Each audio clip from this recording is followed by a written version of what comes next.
नमस्ते दोस्तों, मैं हूँ रिमिता और आज मैं एक्सप्लेन करूंगी the haunting of Queen Mary की आगे की कहानी। तो चलिए बढ़ते हैं एक्सप्लेनेशन की तरफ।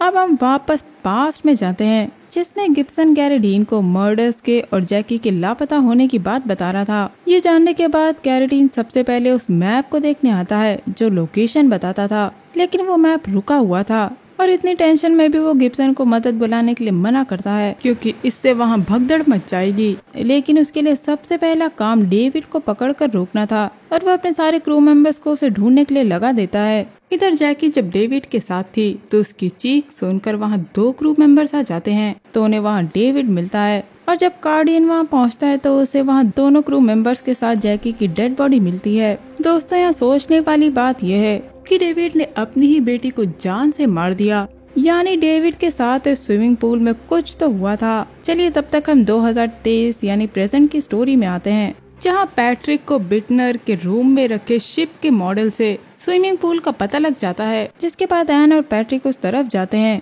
रास्ते में उन्हें एक औरत सफेद ड्रेस पहने हुए मिलती है जो पियानो बजा रही थी, पर देखते ही देखते वो लेडी अपने सर को उस पियानो में मारने लगती है और बोलती है कि उसे अपने हस्बैंड के पास न्यूयॉर्क जाना है, वो इस शिप से निकलना चाहती है। इस डरावने सीन को देखकर एन और पैट्रिक वहाँ से भाग जाते हैं। भागते भागते वो स्विमिंग पूल के एंट्रेंस पे पहुँचते हैं, जहाँ पे कैरेडीन की एक फोटो लगी थी। अब असली लूकास को एन स्विमिंग पूल के पास जाकर ढूंढना चाहती है, लेकिन पैट्रिक उसे समझाता है कि अगर वो लोग इस शिप पर रुकेंगे तो वो उस व्हाइट ड्रेस वाली लेडी की तरह हमेशा के लिए इस शिप पे ट्रैप होकर रह जाएंगे। पैट्रिक गार्डियन की लगी पिक्चर को तोड़ना शुरू करता है और वहाँ बिटनर को भी इसका एहसास हो रहा था और उसकी बॉडी से काफी खून निकलने लगता है, जैसे कि उसका उस पिक्चर से कोई कनेक्शन हो। पूल के पास इन्हें लूकास का कैमरा मिलता है। वहीं खून से लथपथ बिटनर वहाँ पहुँचता है, जो अब एन और पैट्रिक को ढूंढ रहा था, लेकिन अब उसे दर्द का कोई एहसास नहीं हो रहा था। और दोस्तों, यहाँ हमें मूवी का सबसे बड़ा राज जानने को मिलता है, जो कि मूवी के साथ साथ शायद रियल वर्ल्ड का भी एक बहुत बड़ा राज है।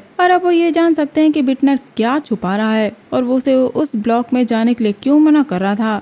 इसीलिए पैट्रिक लूकास के कैमरे को वहाँ की डिवाइस से कनेक्ट करता है, जिससे वो वहाँ होने वाली पैरानॉर्मल एक्टिविटीज को चेक कर सके। और इन्हें पूल के सामने वाली आयरन शीट से कवर स्पेस दिखती है, जिसे 1938 में डेविड ने देखने के बाद अपना दिमागी संतुलन खो दिया था। असल में वो शिप के वर्कर्स द्वारा बनाई गई एक जगह थी और इसे बनाने का रीजन हम कैरेडीन से सुनते हैं कि उसकी परेशानी शिप नहीं डेविड था। असल में 1929 एक शिप वॉल स्ट्रीट के डूबने पर शिपयार्ड ने अपने दरवाजे बंद कर दिए थे और वो शिप वहाँ पर एक ढांचे की तरह 3 साल तक पड़ा रहा, जिसे कोई याद नहीं करना चाहता था। आगे ऐसी परेशानी ना आए, इसलिए ब्रिटिश गवर्नमेंट में आने वाले फ्यूचर को सिक्योर किया, लेकिन वहाँ के वर्कर्स ने एक नई शिप के फ्यूचर को सिक्योर करने के लिए एक सैक्रिफाइस चुना। जी हाँ guys, real sacrifice of human, जिसे फाउंडेशन सैक्रिफाइस नाम दिया जाता है। एक पुराने इंजीनियरिंग ट्रेडिशन के अनुसार शिप की बनावट कमजोर ना पड़े, इसके लिए वो एक आदमी को दीवारों के अंदर चुनवा दिया करते थे और जितना वो दर्द सहता उतना ही मजबूत उसकी आत्मा और शिप का बॉन्ड होता था। और क्वीन मैरी के समय उन वर्कर्स ने अपने ही साथी वर्कर एडवर्ड क्लार्क को चुना था, जिन्होंने उसे स्विमिंग पूल के सामने चुनवाया था और उसे दर्द पहुंचाने के लिए उसके अंदर गरम सरिया हथौड़े की मदद से ठोके गए थे और उसके गायब होने को इन लोगों ने मर्डर का नाम दे दिया था। और वर्कर्स की इन हरकत ने उस शिप को काफी मजबूत कर दिया था। हाँ दोस्तों, यही सच्चाई है और ये सच्चाई सुनकर एन हैरान थी। उसे फाउंडेशन सैक्रिफाइस पे बिलीव नहीं था। तब पैट्रिक उन्हें बताता है कि समय समय पर इसके बारे में खबर आती रहती है और ये एक ओपन सीक्रेट है।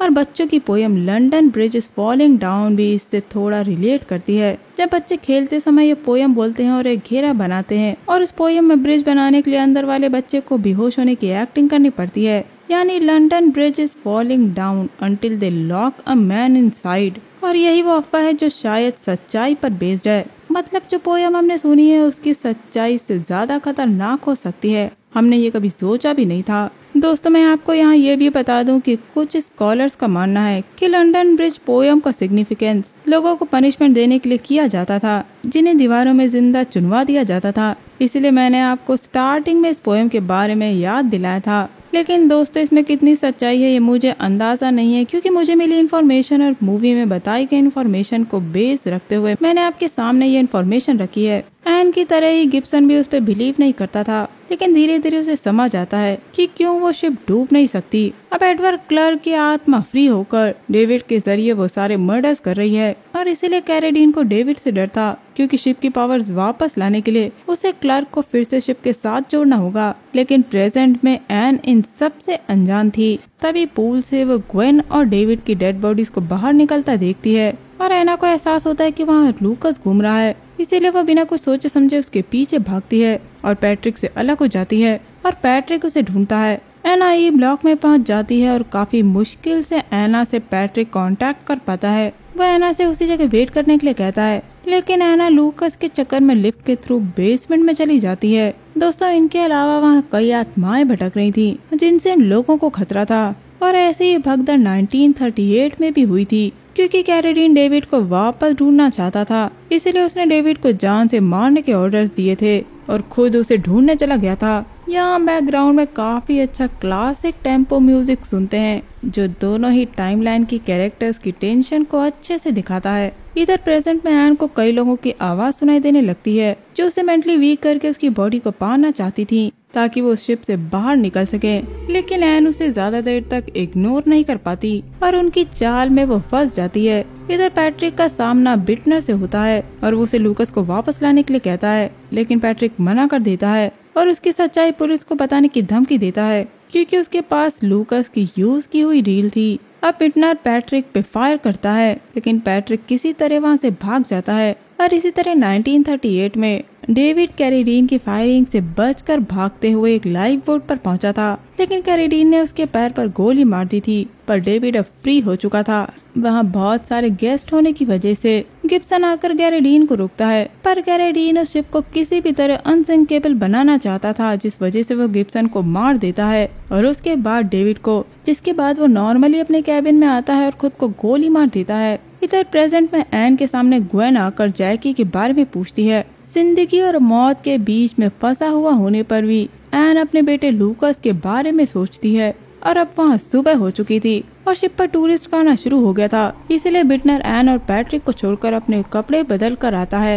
एन और पैट्रिक को हम काफी नॉर्मल बिहेव करता देखते हैं और वो शिप के कुछ एंटीक्स में से एक फोटो फ्रेम को देखकर काफी खुश होते हैं, जो कि जैकी और उस सुपरस्टार के डांस परफॉर्मेंस की थी। तभी वहाँ बिटनर पहुँचता है, लेकिन तब तक एन और पैट्रिक लिफ्ट में थे, जो बिटनर को काफी डरावनी सी स्माइल देकर वहाँ से चले जाते हैं। शिप के बाहर आते ही उन्हें पुलिस घेर लेती है। यहाँ बिटनर को लगता है कि उसका राज खुल जाएगा, इसलिए वो गन से खुद को गोली मारने वाला होता है। लेकिन यहाँ पुलिस कोई और रीजन से आई थी, क्योंकि जब रात को लूकस एन के घर से भागा था तो उस वक्त वो उस खिड़की पे लटक गया था और उसने एन को बताया था कि वो उसका बेटा नहीं बल्कि जैकी है। जी हाँ गाइस, वहाँ से लूकस नहीं बल्कि जैकी वापस आई थी और वो उस शिप पर वापस नहीं जाना चाहती थी और इसीलिए उसे एन की मदद चाहिए थी, नहीं तो वो वहाँ से नीचे गिर जाएगी। पर एन उसे नहीं बचाती और तब लूकस यानी कि जैकी वहाँ से गिर जाता है, जिसे उसकी नेबर ने देख लिया था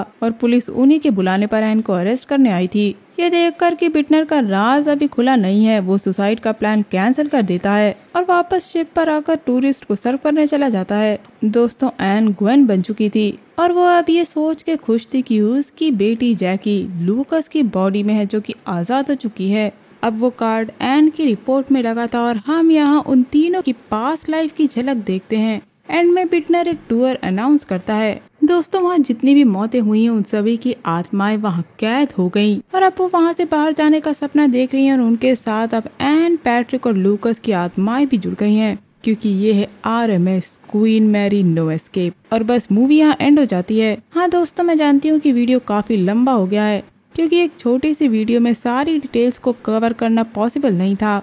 दोस्तों, शिप को अनसिंकेबल बनाने के लिए वहाँ लोगों की बलि दी जाती थी और जो वहाँ मारे गए वो सब वहाँ कैद हो गए। और दोस्तों, शायद बिटनर असलियत में कैरेडीन था, जिसने बिटनर की बॉडी को पजेस कर रखा था, क्योंकि वही एक था जो इस राज को छुपाना चाहता था ताकि शिप का टाइटल बना रहे। दोस्तों, एंड में डेविड की फैमिली फ्री हो गई, जिसने एन के परिवार को मारकर उनकी बॉडी को ले लिया और रूम 474 में आए परिवारों की डेस्टिनी आपस में लिंक हो गयी।